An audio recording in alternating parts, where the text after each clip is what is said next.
ही काच लावू? ही काच लावून डोसे करू का?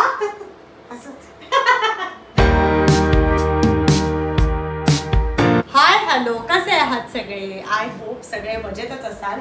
आज राहूचं म्हणणं आहे आज हे तू पार्टिशन आई ओपन कर आणि मग तू किचन मध्ये डिनर बनव, कारण त्याचं आज असं आहे की तू किचन मध्ये जेवण बनवतेस आणि मी तिथे लिव्हिंग रूम मध्ये बसून जेवतोय. सो त्याचा हट्ट आहे की नाही आई हे तू ओपन कर. सो म्हटलं चला ओपन करूया. हे बघ राहू,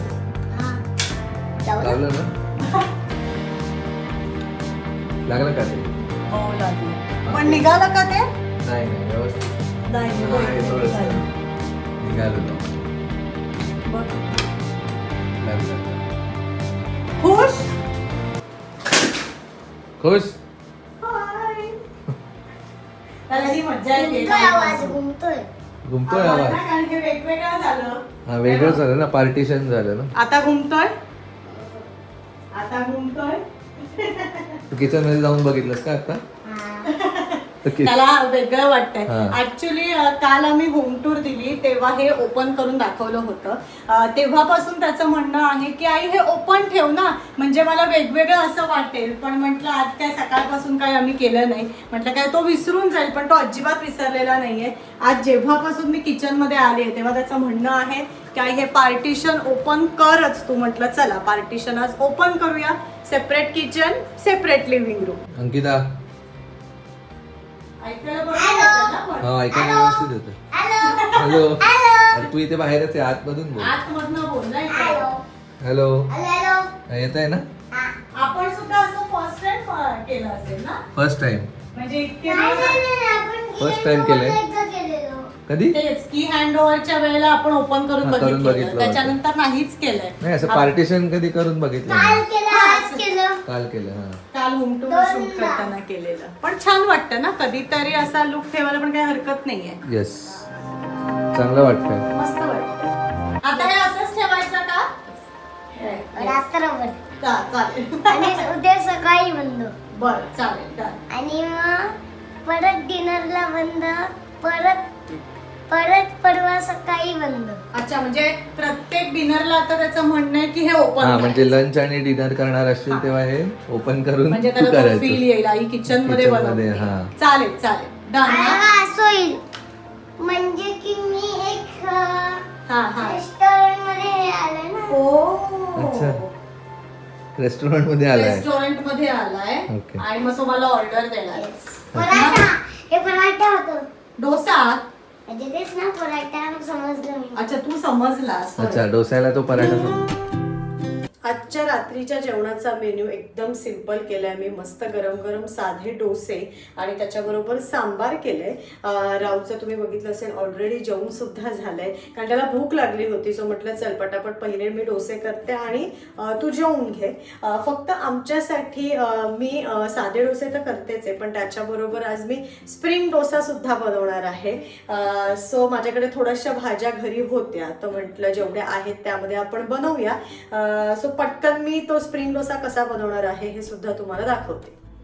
आता जो मी स्प्रिंग डोसा बनवणार आहे ना, त्यासाठी आपल्याला थोड्याशा भाज्या इथे सगळ्या बारीक चिरून घ्यायच्या आहेत. तर इथे तुम्ही बघू शकता मी कांदा उभा चिरून घेतलाय, थोडीशी कांद्याची पात, गाजर किसून घेतलंय, इथे कोबी घेतलाय, त्यानंतर लसणाच्या 3-4 पाकळ्या घेऊन त्या बारीक अशा चिरून घेतल्या, एक हिरवी मिरची, कोथिंबीर घेतली आहे इथे. आणि आज आपल्याला कुठलेही मसाले वापरायचे नाहीये, त्याऐवजी शेजवान सॉस आणि आपलं जे टोमॅटो केचप असतं ते यूज करायचंय. थोडंसं तेल घेतलंय आणि चवीसाठी आपल्याला मीठ लागणार आहे, ते सुद्धा इथे घेतलंय. स्प्रिंग डोशासाठी लागणाऱ्या भाजीचं साहित्य आता आपण बघून घेतलंय. आता ह्यात सुद्धा आपल्याकडे जर भोपळी मिरची असेल ती आपण ह्यात ऍड करू शकतो, मशरूम्स असतील तर ते सुद्धा ह्यात आपण घेऊ शकतो, पण आज माझ्याकडे ते दोन्ही नाहीये. पण ह्या ज्या ज्या भाज्या होत्या त्या सगळ्या मी इथे घेतलेल्या आहेत. आणि आता मी पॅन मध्ये थोडंसं तेल गरम करणार आहे. आता इथे सुद्धा जर तेलाऐवजी बटर घेतलं किंवा तूप घेतलं तरीही चालतं. मी तेलावरती या भाज्या थोड्याशा फ्राय करणार आहे.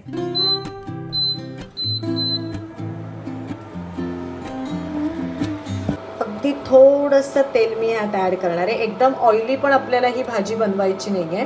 तेल आता मी इथे तापायला ठेवलंय. तेल छान गरम झालं की आपल्याला ह्या सगळ्या भाज्या एक एक करून तेलात ॲड करायच्या आहेत आणि अगदी 1 मिनिटं हलक्या त्या परतवून घ्यायच्या आहेत. आपल्याला त्या पूर्ण शिजवायच्या नाही आहेत, थोड्याशा कच्च्या राहतील अशाच आपल्याला त्या फ्राय करायच्या आहेत. आज सांबारसुद्धा माझं ऑलरेडी बनवून झालं आहे, कारण जसं म्हटलं राहूला भूक लागली होती, त्याच्यामुळे मी सगळ्यात पहिले आज सांबार बनवून घेतलं आणि मग म्हटलं की स्प्रिंग डोशाची भाजी नंतर बनवूया. आता फक्त भाजी झाली ही की आम्ही सुद्धा पटापट जेवून घेणार आहोत, कारण राहूचं जेवण झालंय. आम्हाला फक्त डोसे मला पटापट टाकायचे. तेल आता इथे आपलं चांगलं तापलंय. एक एक करून सगळ्या भाज्या मी पटापट ॲड करते.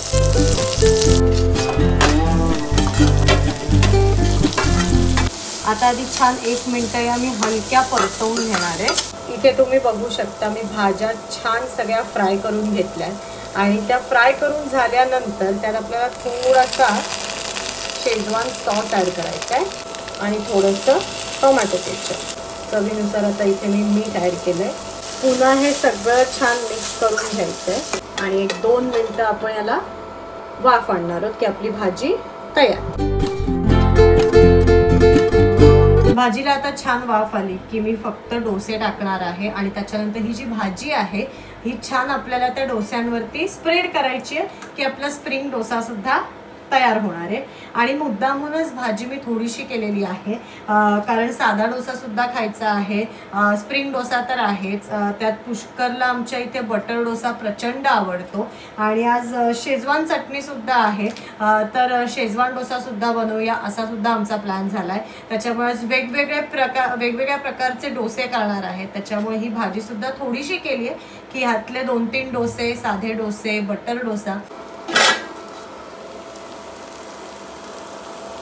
मस्त वाफ आली आहे भाजीला. आता आपण डोसा करायला घेऊया.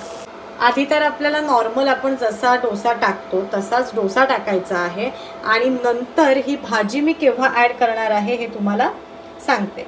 अजून एक गोष्ट मी तुम्हाला दाखवते. आज मी नारळाची चटणी ऑनलाईन ऑर्डर केली होती. अमेझिंग टेस्ट आहे. आधी एकदा जेव्हा मी साध्या डोस्याचा व्लॉग अपलोड केला होता ना, तेव्हा मला एका ताईंनी सजेस्ट केलं होतं की अंकिता नारळाची चटणीसुद्धा ऑनलाईन मिळते रेडीमेड. सो ही ती चटणी आहे, कोकोनट चटणी. अप्रतिम टेस्ट आहे आणि नॉर्मल आपण घरी जशी बनवतो तशीच याची चव आहे. फक्त थोडंसं पाणी मी ह्यात ॲड केलं आहे. तवा इथे आपला मस्त तापला आहे. पहिले मी एक पटकन डोसा टाकून घेते. डोसा टाकल्यानंतर जेव्हा ही वरची बाजू आपल्याला ओलसर न दिसता असं आपल्याला जेव्हा वाटतं की हां आता डोसा झालाय, तेव्हा ही जी भाजी आपण केलेली आहे स्प्रिंग डोशासाठी ती ह्याच्यावरती आपल्याला स्प्रेड करायची आहे. चांगली अशी चमच्याने ती पूर्ण डोश्यावरती स्प्रेड करून घ्यायची आहे. आणि इथे तुम्ही बघू शकता आपला स्प्रिंग डोसा तयार झालेला आहे. आणि राहूच्या सांगण्यानुसार आज हे किचन पार्टिशन उघडून आज मी डिनर इथे बनवायला घेतलंय. आता पटापट मी पुढचे सुद्धा स्प्रिंग डोसा बनवायला घेते. भेटूया माझ्या पुढच्या व्लॉगमध्ये. See you again. बाय.